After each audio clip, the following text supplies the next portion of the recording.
So ever since Pokemon's release, it has been massive, ever since 1996. But how much of an influence does Pokemon have on the furry fandom? I will try my absolute hardest to get as much accurate information into this video.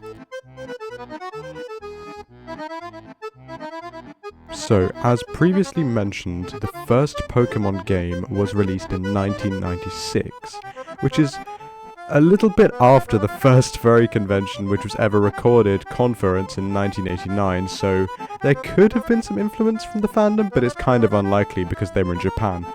I'm not saying that there weren't furries in Japan, but it's just highly unlikely that the game developer of Pokemon was influenced by the fandom. But inside of the fandom, there was actually a lot of influence from Pokemon with these Poke-personas, which apparently they're called on Wikifur. And as far as I'm aware from the research that I've done, Poke-personas are sort of like Pokemon-inspired personas, which are maybe a little bit different or slightly changed from Pokemon, maybe with like a little twist. But some cool things have come from these Poke-personas, which are Pokemon fursuits. And as you can see to my left and right, they actually look really cool and nice, polished, detailed, so that's quite nice.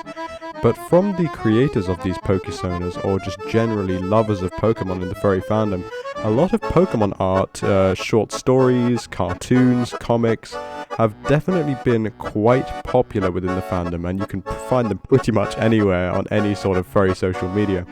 But since Pokemon are essentially these anthropomorphic creatures with like a slight twist because, you know, they are fictional characters from a different universe, I can see why it got so popular in the furry fandom.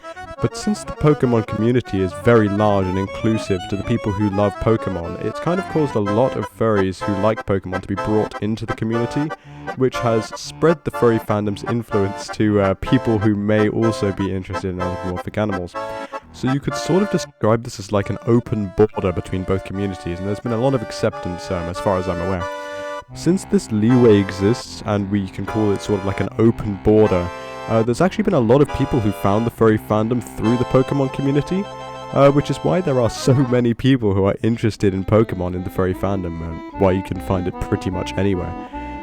But I can't really find much more information about this, so unfortunately I will have to end it here. If you have any more video suggestions, please feel free to just leave it in the comments. I will definitely be taking a look at that, especially if it's interesting. So I hope you all have a great day.